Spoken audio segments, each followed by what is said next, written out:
नमस्कार फ्रेंड्स, रोज वॉइस में आपका स्वागत है। आज का कहानी का शीर्षक है धोखेबाज किसान की कहानी।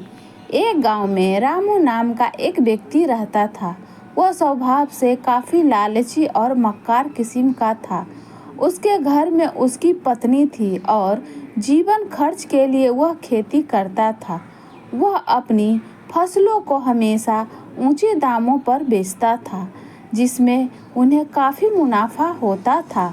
फसल पक जाने के बाद उसे घर लाकर रख देता था और जब सभी किसानों का अनाज बाजार में बिक जाता था, उसके बाद वह अपना अनाज बाजार में ले जाकर बेचने जाता था, जिससे ग्राहक मुंह मांगे दाम पर उसका अनाज खरीदते थे।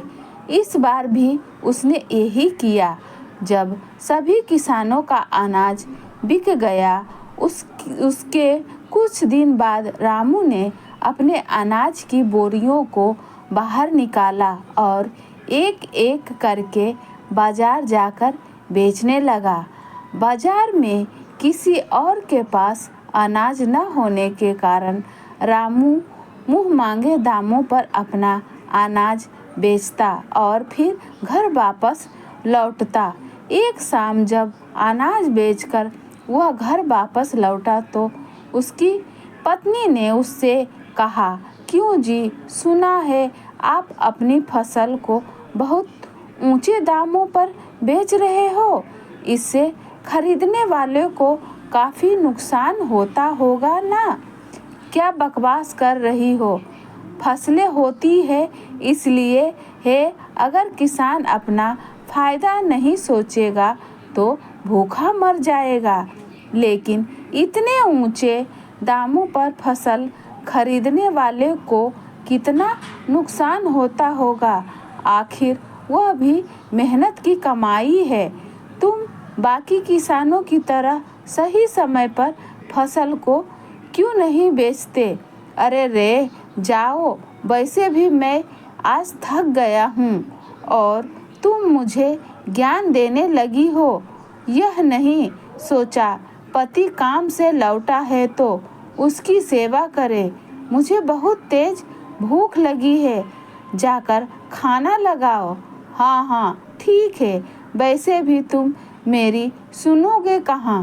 हे भगवान, मुझे कैसी पत्नी दी है तूने। पति का साथ देने के बजाय मुझे ही ज्ञान देने बैठ जाती है। कुछ दिनों ऐसे ही चलता रहा और रामू अपनी फसल काफ़ी अच्छे दाम कमा लेता। रामू के घर के पास ही एक बूढ़ी औरत रहती थी। उसका एक बेटा था जो बाहर विदेश में नौकरी कर रहा था, इसलिए घर पर वह केवल अकेले ही थी। जीवन का गुजारा करने के लिए अपने ही खेत में बीज बोती, फसल की देखभाल करती और पक जाने पर उसे काट कर बाजार बेचने चली जाती। एक दिन बुढ़िया अनाज की बोरियों भर रही थी ताकि वह उन्हें बाजार जाकर बेच सके। लेकिन तभी रामू की नज़र बुढ़िया के अनाज पर पड़ती है और वह सोचता है कि अगर मैं इस बुढ़िया को पटा लूँ तो इसके अनाज से भी मैं बहुत सारा धन कमा पाऊँगा। कुछ देर बाद वह अपने कदम बूढ़ी औरत की तरफ बढ़ाता है। नमस्कार दादी जी। नमस्कार बेटा, तुम कौन? दादी जी, मैं आपके पड़ोसी में ही रहता हूँ। अच्छा दादी जी, आपका एक बेटा भी तो था, वह कहाँ है?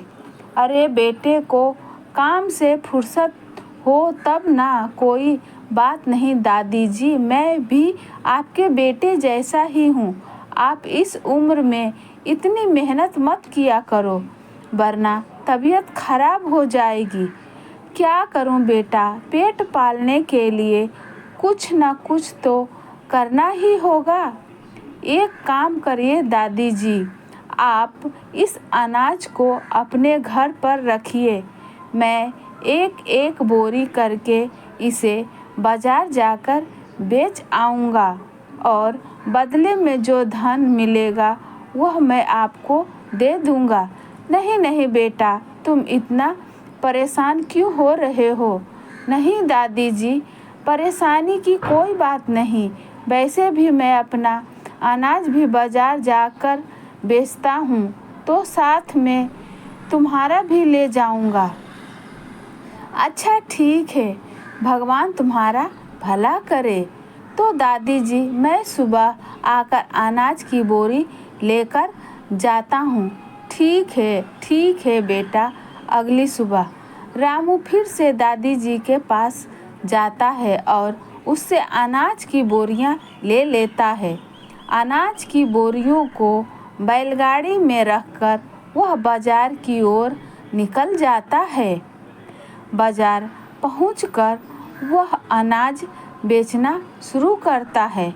वह अनाज का दाम काफ़ी ऊंचा रखता है, लेकिन किसी और के पास अनाज न होने के कारण ग्राहक मुँह मांगे दाम को खरीदने पर मजबूर हो जाते हैं।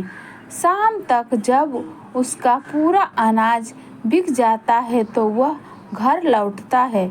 घर आकर जब वह पैसे गिनता है तो खुश हो जाता है, क्योंकि आज उसे काफ़ी बड़ा मुनाफा हुआ है।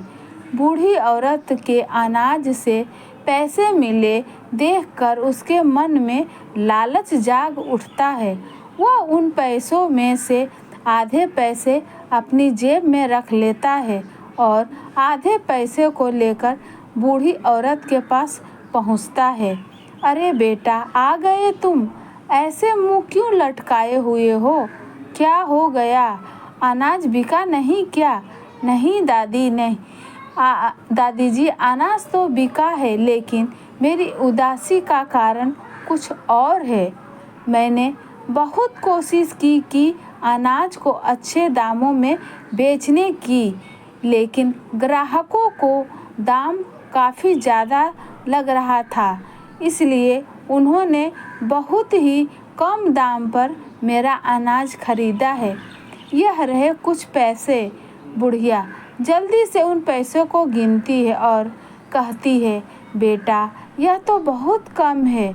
मैं जब भी अनाज बेचने जाती थी तो मेरे साथ कभी भी ऐसा नहीं हुआ।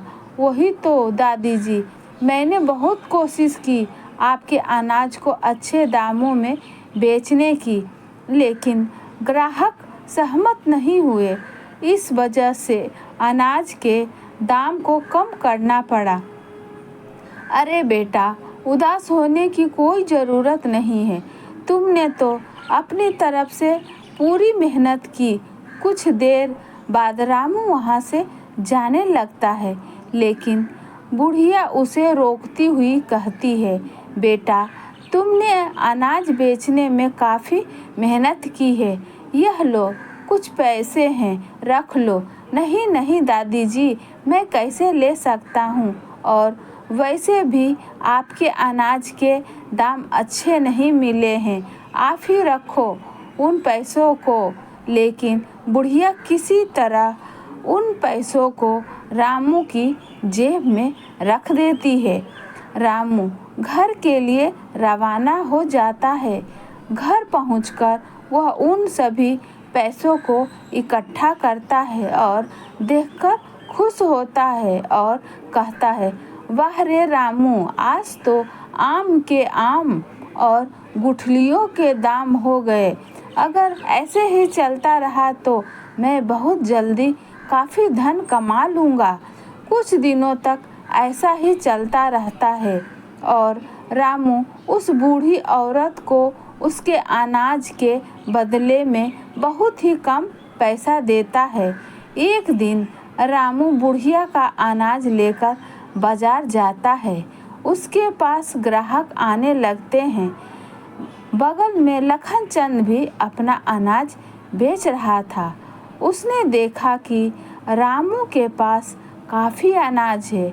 वह देखकर सोचने लगता है कि रामू के पास इतना अनाज तो कभी था ही नहीं, फिर यह अनाज किसका है। तभी लखन चंद का दोस्त कहता है, अरे भाई, तुम्हें पता नहीं, रामू ने अपने पड़ोसी बुढ़िया दादी को अपने चंगुल में फंसा लिया है और उन्हीं का अनाज में बेचता है। यह सुनकर लखन चंद कहता है, रामू बहुत ही लालची और धोखेबाज इंसान है। वह जरूर दादी को बदले में बहुत ही कम पैसा देता होगा और बाकी बचे हुए पैसे खुद ही रख लेता होगा। अगली सुबह लखन चंद दादी के पास जाता है और कहता है, नमस्ते दादी जी, मेरा नाम लखन चंद है। मैं बाज़ार में अपना अनाज बेचता हूँ। वह बात कहते कहते रामू के बारे में बात करने लगता है और कहता है, ए दादी जी, आपके अनाज के तो बहुत अच्छे पैसे मिलते होंगे ना। आपको दादी जवाब देती है, नहीं बेटा, अभी अनाज बहुत ही कम दामों में बेचा जा रहा है। रामू हर रोज़ अनाज की बोरियां लेकर जाता है और उदास चेहरा लेकर वापस आता है। यह सुनकर लखन चंद कहता है, नहीं दादी जी, बाज़ार में तो आपका अनाज काफ़ी अच्छे दाम में बेचा जा रहा है। मैंने खुद अपनी आँखों से देखा है। कहीं ऐसा तो नहीं कि रामू आपको इसके बदले में कम पैसा देता हो और बाकी पैसे खुद ही रख लेता हो। यह कहकर लखन चंद चला जाता है और कुछ देर बाद रामू दादी के पास आता है तो दादी खूब कोशिश करने के बाद बस इतना ही पैसा मिले हैं। क्या हुआ बेटा, क्या आज भी अनाज अच्छे दामों में नहीं बिका? कहा। दादी बहुत प्रयास किया लेकिन कुछ ठीक नहीं हुआ। लेकिन बेटा, लखन चंद मेरे पास आया था, वह कह रहा था कि आज तो अनाज काफ़ी अच्छे दामों में बेचा है। नहीं नहीं दादी, लखन चंद झूठ बोल रहा है।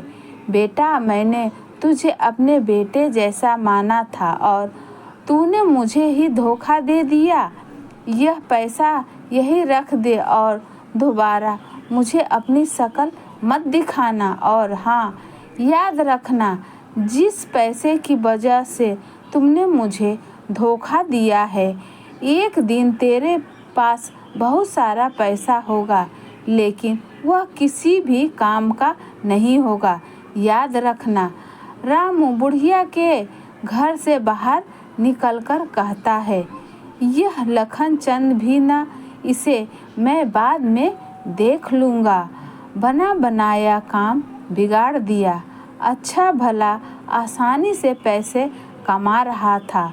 कुछ दिनों बाद रामू अपनी अमीर हो जाता है। उसके पास घर, गाड़ी और ढेर सारा पैसा आ जाता है। लेकिन तभी रामू बहुत बीमार पड़ जाता है। वह अपनी पत्नी से कहता है, सुनो, हमारे पास बहुत पैसा है, एक अच्छे से डॉक्टर को बुलाओ जिससे मैं जल्दी से जल्दी ठीक हो जाऊं। पत्नी डॉक्टर को बुलाती है लेकिन डॉक्टर उसे पूरी तरह से ठीक नहीं कर पाता है।